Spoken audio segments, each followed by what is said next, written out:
Welcome back to national academy NIOS SSLCയിലെ social സയൻസിലെ 5ാമത്തെ അധ്യായമായിട്ടുള്ള ബ്രിട്ടീഷ് ഭരണത്തിന്റെ ഫലങ്ങൾ സാമ്പത്തിക, സാമൂഹിക, സാംസ്കാരിക രംഗങ്ങളിൽ എന്നുള്ള അധ്യായമാണ് നമുക്ക് ഇനിയൊരു വീഡിയോയിൽ പറയാനുള്ളത്. ഇതാണ് നമ്മളുടെ സ്ക്രീനിൽ കാണുന്നത്.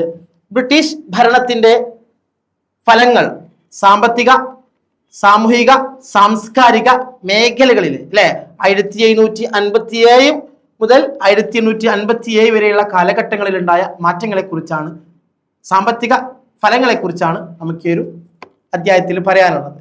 ഓക്കെ, അപ്പം നമുക്കറിയാം 18ാം നൂറ്റാണ്ടോട് കൂടി ലോകത്ത് നിരവധി പുരോഗതികൾ ഉണ്ടായിട്ടുണ്ട്, നിരവധി സുപ്രധാന സംഭവങ്ങൾ ഉണ്ടായിട്ടുണ്ട്. അതിലൊന്നാണ് ഇംഗ്ലണ്ടിൽ സംഭവിച്ചിട്ടുള്ള വ്യവസായിക വിപ്ലവം. ക്രമേണ അത് യൂറോപ്പിലേക്കും ഒക്കെ വ്യാപിക്കുകയുണ്ടായി. വ്യവസായ വിപ്ലവത്തിന്റെ സംഭവത്തോടു കൂടി ലോകത്ത് വാണിജ്യ മേഖലകളിലൊക്കെ ഒരുപാട് പുരോഗതികൾ നേരിട്ടിട്ടുണ്ട്.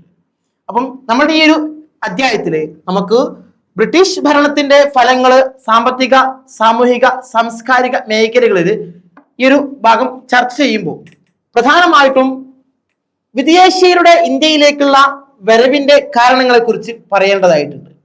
വിദേശ ഭരണം നമ്മളുടെ രാജ്യത്ത് എന്തെല്ലാം മാറ്റങ്ങൾ സൃഷ്ടിച്ചിട്ടുണ്ട്, അതിനുള്ള കാരണങ്ങൾ എന്തൊക്കെയായിരുന്നു എന്നാണ് നമ്മൾ ആദ്യമായിട്ട് ഡിസ്കസ് ചെയ്യുന്നത്. നമുക്കറിയാം, ഇന്ത്യയിലേക്ക് ആദ്യം വ്യാപാരികളായിട്ടായിരുന്നു വിദേശീയരുടെ വരവ്. ആദ്യം വ്യാപാരികളായിട്ടാണ് വിദേശീയർ ഇന്ത്യയിലേക്ക് കാലുകുത്തുന്നത്.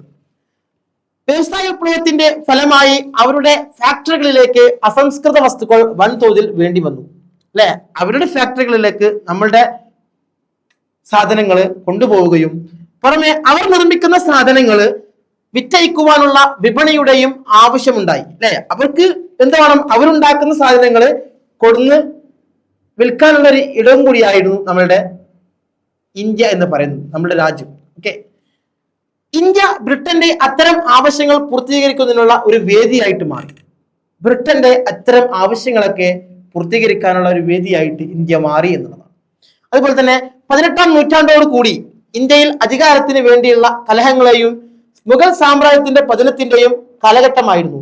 ഈ അവസരം, ഈ അന്തരീക്ഷം, ഈ അനുകൂല അന്തരീക്ഷം ബ്രിട്ടീഷുകാർ മുതലെടുത്തു അല്ലെ. ഇവിടെ ഒരു ഭരണം പരാജയപ്പെട്ടപ്പോ, അതായത് അധികാരത്തിന് വേണ്ടിയുള്ള കലാപത്തിനിടയിൽ അല്ലെ, മുഗൾ സാമ്രാജ്യത്തിന്റെ പതനത്തിന്റെയും ഈ ഒരു കാലഘട്ടത്തില് അവർ അവസരം നന്നായിട്ട് മുതലാക്കി എന്നുള്ളതാണ്. ഓക്കെ, ഇനി നമുക്ക് അടുത്തത് പറയാനുള്ളത് അധിനിവേശത്തിന്റെ വിവിധ മാർഗങ്ങളെ കുറിച്ചാണ്. അധിനിവേശത്തിന്റെ മാർഗങ്ങൾ എന്ന് പറയുമ്പോൾ ഒരുപാട് മാറ്റങ്ങൾ സംഭവിച്ചുകൊണ്ടിരിക്കുന്ന ലോകത്ത് ഒരുപാട് യുദ്ധങ്ങളും കലാപങ്ങളൊക്കെ ഉണ്ടായിട്ടുണ്ടാകും, സ്വാഭാവികമാണ് അല്ലെ. നിരവധി യുദ്ധങ്ങൾ നടന്നിട്ടുണ്ട്. അതിലൊന്നാണ് ആംഗ്ലോ മൈസൂർ യുദ്ധങ്ങൾ. ആംഗ്ലോ മൈസൂർ യുദ്ധം ഉണ്ടായിട്ടുണ്ട്. അതിനിടയിൽ ആംഗ്ലോ മറാത്ത യുദ്ധങ്ങൾ ഉണ്ടായിട്ടുണ്ട്. അതുപോലെ തന്നെ ആംഗ്ലോ സിഖ് യുദ്ധങ്ങൾ ഉണ്ടായിട്ടുണ്ട്. അതിനൊക്കെ പുറമെ മറ്റ് ആക്രമണങ്ങളും പിടിച്ചടക്കലുകളൊക്കെ ഉണ്ടായിരുന്നു. അതിലൊന്നാണ് പാനിപ്പത്ത് യുദ്ധം ഒക്കെ നമ്മൾ കേട്ടിട്ടുള്ളതാണ് അല്ലെ. അപ്പൊ വളരെ ഇമ്പോർട്ടന്റ് ആയിട്ടുള്ള കാര്യങ്ങൾ മാത്രമാണ് നമ്മൾ ഈ ഒരു വീഡിയോയിൽ ഡിസ്കസ് ചെയ്യുന്നത്.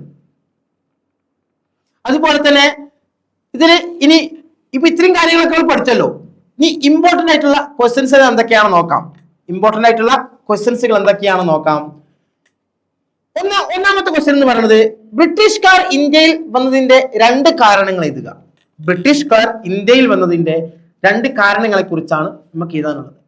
ഒന്ന് നമുക്കറിയാം, കച്ചവടത്തിന് വേണ്ടിയായിരുന്നു. രണ്ടാമത്തെ കാരണം നമ്മൾ പറഞ്ഞു, എന്ത് അല്ലെ, അവരുടെ വസ്തുക്കള് വിൽക്കുവാനുള്ള ഒരിടവും അവരുടെ ഫാക്ടറികളിലേക്ക് ഇവിടുത്തെ വസ്തുക്കള്, സാധനങ്ങൾ കയറ്റുകയും ചെയ്തിരുന്നു. അതുപോലെ തന്നെ 18ാം നൂറ്റാണ്ടോട് കൂടി അവര് ഇന്ത്യയില് അധികാരത്തിന് വേണ്ടിയുള്ള കലഹങ്ങളുടെയും മുഗൾ സാമ്രാജ്യത്തിന്റെ പതനത്തിന്റെയും കാലഘട്ടമായിരുന്നു. ഈ അന്തരീക്ഷം അവർക്ക് വേണ്ട രൂപത്തിൽ ഉപയോഗിച്ചു എന്നുള്ളതാണ്.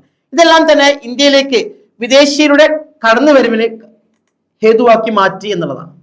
ഇനി രണ്ടാമത്തെ ഒരു ക്വസ്റ്റ്യൻ എന്ന് പറയുന്നത്, ബ്രിട്ടീഷുകാർ സ്ഥാപിച്ച ഇന്ത്യൻ സംസ്കാരത്തിന്റെയും ഭാഷകളുടെയും രണ്ട് കേന്ദ്രങ്ങൾ എഴുതുക എന്നുള്ളതാണ്. ബ്രിട്ടീഷുകാർ സ്ഥാപിച്ച ഇന്ത്യൻ സംസ്കാരത്തിന്റെയും ഭാഷകളുടെയും 2 കേന്ദ്രങ്ങൾ എഴുതുക. ഇത്രയും ക്വസ്റ്റ്യൻസ് ആണ് നമുക്ക് ഈ ഒരു അധ്യായത്തിൽ 5-ാമത്തെ അധ്യായത്തിൽ ഇമ്പോർട്ടന്റ് ആയിട്ട് വരുന്നത്.